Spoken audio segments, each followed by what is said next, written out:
सारा, बड़ी देर हो गई, डेविड अभी तक नहीं आया। उसको थोड़ा सामान लेने को भेजा था, वो इतनी देर क्यों लगा रहा है? जरूर दोस्तों के साथ बैठ गया होगा। आपको तो बस हर समय डेविड से शिकायत ही रहती है। अरे क्रिसमस है, बाजार में भीड़ होगी, अभी आ जाएगा।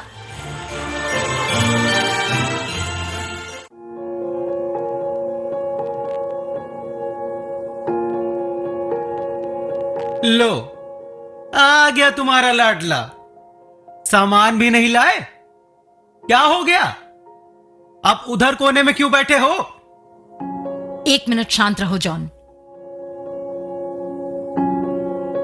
बेटा डेविड, क्या हो गया? क्यों इतने दुखी हो? किसी से झगड़ा हुआ क्या? चलो चलो चलो, जल्दी से तैयार हो जाओ, प्रेयर सर्विस में जाना है ना। देखो, तुम्हारे पापा और मैं कब से तैयार होकर तुम्हारा इंतजार कर रहे थे।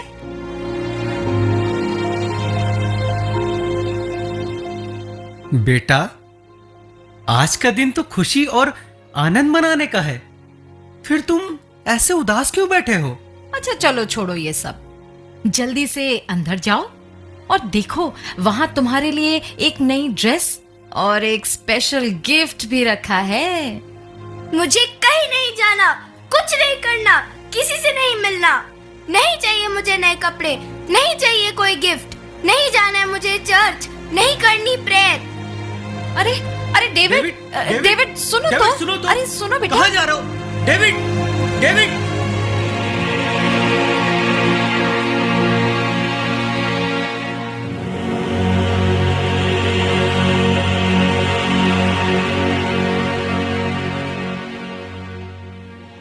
David, David!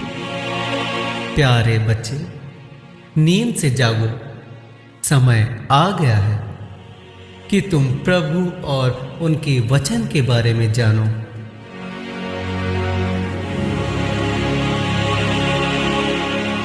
आप लोग कौन हैं? मैं प्रेम का फरिश्ता हूँ। मैं शांति का फरिश्ता हूँ। और मैं हूँ आशा का फरिश्ता। आप लोग मेरे पास क्यों आए हैं? हम तुम्हें आशा, प्रेम और शांति का संदेश देने आए हैं। क्षमा करिएगा, पर अब ये शब्द मात्र किताबों में ही मिलते हैं। कहाँ है प्रेम? खो गई है दुनिया से शांति और आशा। यहाँ तो चारों ओर निराशा के बादल छाए हुए हैं। पर तुम्हें ऐसा क्यों लगता है प्यारे बच्चे? ये दुनिया आज भी प्रेम और शांति के कारण ही चल रही है। और पूरे विश्व को प्रेम, शांति और मानवता का संदेश देने के लिए आज से लगभग 2000 वर्ष पहले प्रभु यीशु मसीह ने मानव रूप में जन्म लिया था। पर कहाँ गई मानवता? प्रेम नहीं, अब है बस नफरत, बेईमानी, हिंसा, आतंकवाद। पर ऐसा क्यों लगता है तुम्हें डेविड बेटे? हर तरफ मार काट, चोरी डकैती और बेईमानी है। एक इंसान दूसरे की मदद करना ही नहीं चाहता। आप ही बताइए, इतना दुख, दर्द, परेशानी और अशांति, आतंकवाद से पूरा विश्व ग्रसित है। क्या ये दिन देखने के लिए प्रभु यीशु इंसान बने? क्या 2000 साल पहले भी दुनिया ऐसी ही थी? प्यारे डेविड, तुम्हारे हृदय का दुख दूर करने के लिए ही आज हम आए हैं।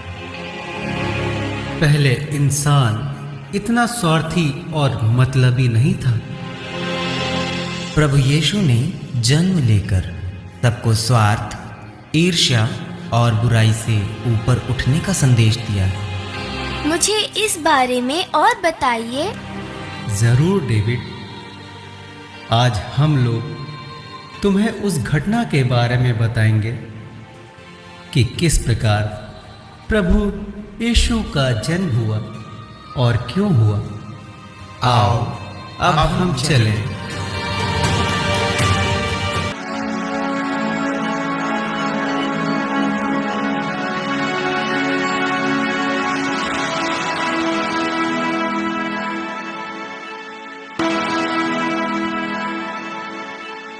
मरियम, डरिए नहीं, आपको ईश्वर की कृपा प्राप्त है।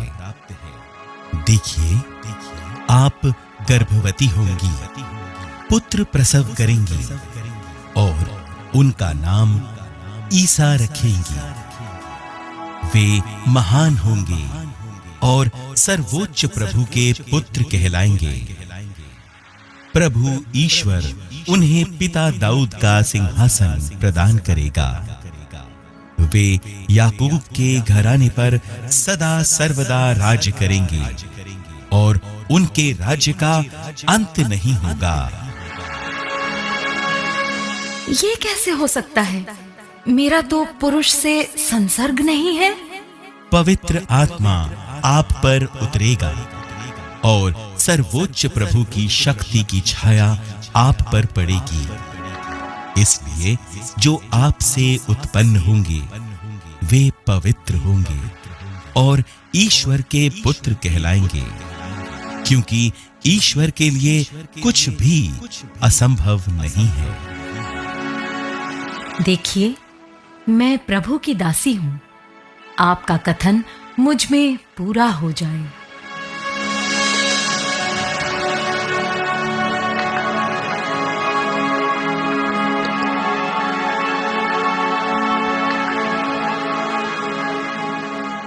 यूसुफ, प्रभु की कृपा आपको प्राप्त हो। आपने हमेशा वही किया है जो ईश्वर की दृष्टि में उचित है। इसलिए आपको ईश्वर की असीम आशीष प्राप्त है।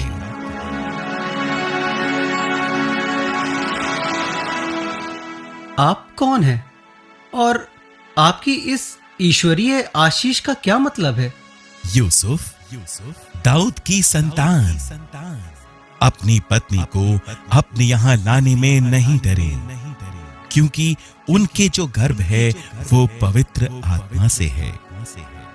वो पुत्र प्रसव करेंगी और आप उनका नाम ईसा रखेंगे, क्योंकि वे अपने लोगों को उनके पापों से मुक्त करेंगे।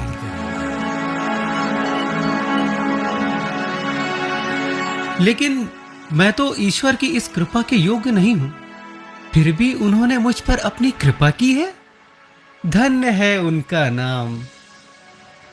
मुझे जल्दी ही मरियम को अपने यहां ले आना चाहिए। हाँ हाँ हाँ हाँ, मैं अभी जाकर मरियम को अपने यहां ले आता हूं।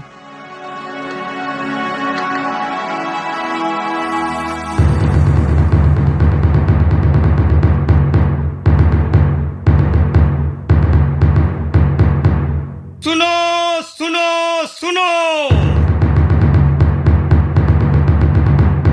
राजाधिराज रोम सम्राट श्री कैसर अगस्तस महान का ये फरमान है कि सभी लोग अपने अपने कुल और जाति के नगरों में जाकर जनगणना सूची में अपना नाम दर्ज करा ले। जो कोई भी राजा की इस आज्ञा का उल्लंघन करेगा उसे कड़ी से कड़ी सजा मिलेगी। सुनो सुनो सुनो।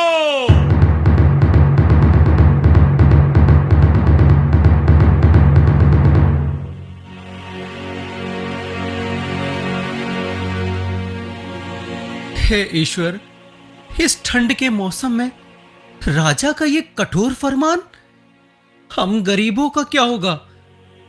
खैर, राजा की आज्ञा है, उसका पालन तो करना ही होगा। चलो मरियम, हम जल्दी से घर चलते हैं। जी बिल्कुल, हमें अब देर नहीं करनी चाहिए।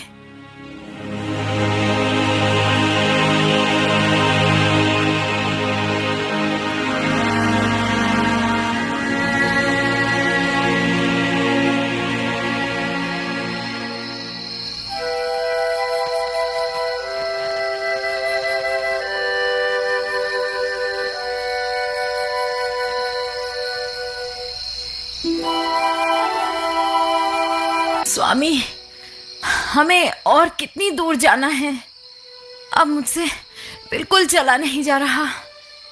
बस थोड़ी दूर और। वो देखो, वो जो दूर नगर दिखाई पड़ रहा है ना, वही है हमारे पुरखों का नगर बेथलेहम। बस वहीं तक तो जाना है। नहीं स्वामी, अब मुझसे बिल्कुल भी नहीं चला जा रहा है। भाई, हम बड़ी दूर से यात्रा करके यहाँ तक पहुंचे हैं। क्या हमें रात बिताने के लिए कहीं पर थोड़ी सी जगह मिल जाएगी? आपने तो काफी कठिन सवाल कर दिया है। नगर में तो भीड़ इतनी बढ़ गई है कि पांव रखने तक की भी जगह नहीं बची है। अगर आपके पास किराया देने के लिए पर्याप्त धन है तो कहीं भी जगह मिल जाएगी, नहीं तो आपको खुले आकाश के नीचे ही रात बितानी पड़ सकती है। वैसे तुम लोग हो कौन? कहाँ से आ रहे हो? मैं दाऊद वंशी यूसुफ हूँ। हम नाजरेत नगर से आ रहे हैं राजा की आज्ञा अनुसार अपना नाम लिखवाने। ये मेरी पत्नी है मरियम। इसकी हालत गंभीर है। क्या कहा? हालत गंभीर है? और तुम लोग नासरत नगर से इतनी लंबी यात्रा करके यहाँ नाम लिखाने आए हो? जरा अपनी पत्नी की हालत देखो। क्या ये समय इतनी लंबी यात्रा का है? अरे तुम्हें अपनी पत्नी का जरा भी ख्याल नहीं है? क्या करे भाई, मजबूरी है। विदेशी शासन है और काफी सोच समझकर कदम उठाना पड़ता है। लगता है अब हमें खुले आकाश के नीचे ही रात गुजारनी पड़ेगी। ऐसा ना कहो बेटी। इंसान इंसान की कद्र नहीं करता तो क्या हुआ, ईश्वर तो जानता ही है। देखो, नगर में कई गौशालाएं हैं।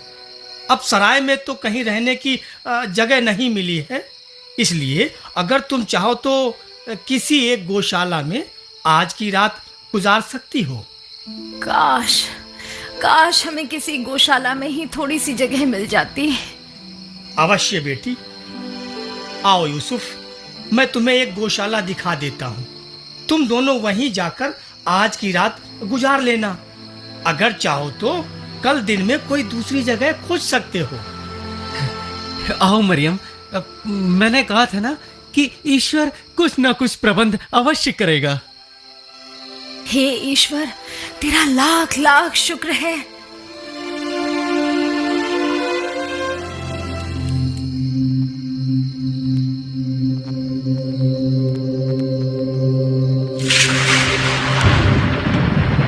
अरे अरे अरे, ये कौन है? ये कौन है? अरे अरे अरे, ये कौन आ गया? ये कौन आ गया? डरिए नहीं, अरे डरिए नहीं। मैं प्रभु का दूत हूँ और तुम लोगों को बड़े आनंद का संदेश सुनाने आया हूँ। कौन हो तुम? कौन हो तुम? भाई, मैं प्रभु का दूत हूँ। प्रभु का दूत? डरो मत, इधर देखो, मेरी ओर देखो। मैं तुम लोगों को बड़े ही आनंद का संदेश सुनाने आया हूँ। आनंद का संदेश? नहीं, ये कोई चाल है। हमें इसकी बात का भरोसा नहीं करना चाहिए। पता नहीं ये क्या कर दे। अरे जाओ नहीं, जाओ नहीं, रुको, मेरी बात सुनो।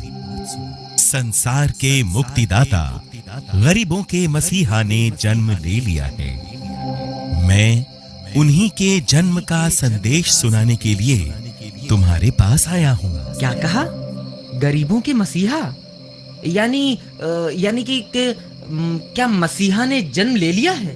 परम पावन ईश्वर के पुत्र ने बेथलेहम की एक गौशाला में जन्म लिया है। यदि तुम्हें मेरी बातों पर विश्वास नहीं है तो जाओ स्वयं देख लो। तुम एक बालक को चरनी में लेटा और सफेद वस्त्र में लिपटा हुआ पाओगे। वही मसीहा है। लेकिन आप इतना बड़ा अद्भुत समाचार सभी बुद्धिमानों को छोड़कर हम गरीबों को ही क्यों सुना रहे हैं? क्योंकि वो गरीबों के मसीहा हैं। क्या कहा? गरीबों का मसीहा? हाँ, गरीबों के मसीहा। लेकिन वो मात्र गरीबों के ही मसीहा नहीं, बल्कि वो हर एक जरूरतमंद व्यक्ति के मसीहा हैं। चलो चलो, हम अपने मसीहा का दर्शन करने चलें। हाँ हाँ, चलो चलो, हमारे मसीहा, हमारे मुक्तिदाता जन्मे हैं, हम उनके दर्शन करने चलें। चलो। हाँ हाँ, चलो चलो चलो चलो जल्दी, चलो चलो चलो चलो चलो।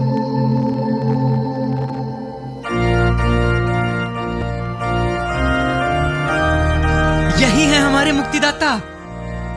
स्वर्ग और संसार के सभी वैभव छोड़कर इन्होंने हम गरीबों की सुध ली है। यही है ईश्वर का हम मनुष्यों के प्रति प्रेम। मनुष्य हमें भूल सकते हैं, लेकिन ईश्वर नहीं। हे प्रभु, तू धन्य है, तू महान है। गरीबों के मसीहा की जय हो। आओ हम अपने मसीहा की स्तुति करें।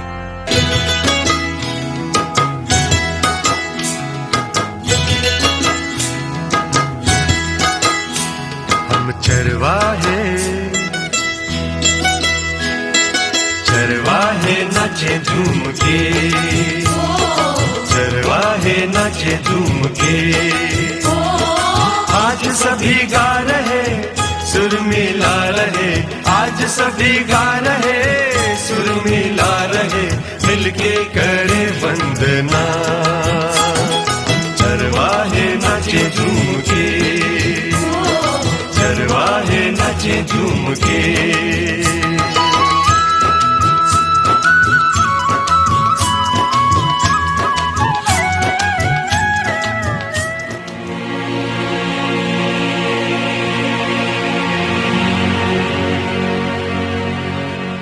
कितनी अनोखी रात। इसीलिए तुम्हें प्रभु यीशु के जन्म के बारे में बताया। ये प्रेम और शांति जब तक इंसान अपने अंदर महसूस नहीं करेगा, तब तक वो इसे औरों में कैसे बांट पाएगा। बदलाव हमें अपने अंदर लाना है। ईश्वर ने हर इंसान को सोचने और समझने की शक्ति दी है।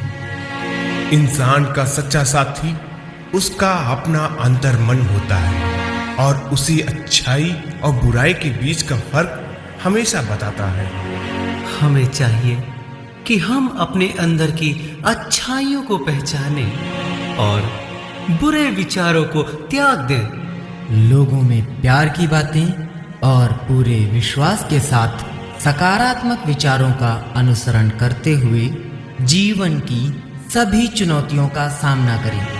तभी हम अपने अंदर सच्चा बदलाव ला सकते हैं।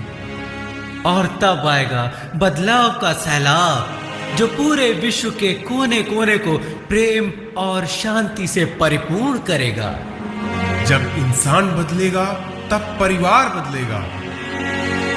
परिवार से समाज बदलेगा और सामाजिक बदलाव से ही देश बदलेगा।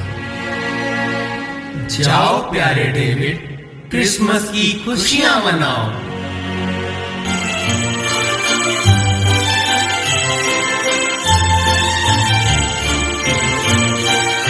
मम्मी, डैडी, मुझे भी दुआ करनी है। मैं भी आपके साथ चलूंगा। अरे डेविड, तुम सो गए थे बेटा, इसीलिए हम लोग अकेले ही आ गए। बहुत अच्छे लग रहे हो डेविड। नए कपड़े पहनकर अच्छा लगा ना? जी मम्मी, आज ना सिर्फ मेरे कपड़े नए हैं, बल्कि मन में भी नई जान है और नया विश्वास है। लाख बुराइयां हमें घेर लें, फिर भी हमें सत्य और प्रेम का रास्ता नहीं छोड़ना चाहिए। यही संदेश है ना प्रभु यीशु का? Yes my son. पर तुमने ये सब कहाँ सीख लिया? फिर बताऊंगा डैडी। पर अब मुझे प्रभु यीशु और उनके संदेश पर पूरा भरोसा है। चलिए चलिए, कहीं हमें दुआ के लिए देर ना हो जाए।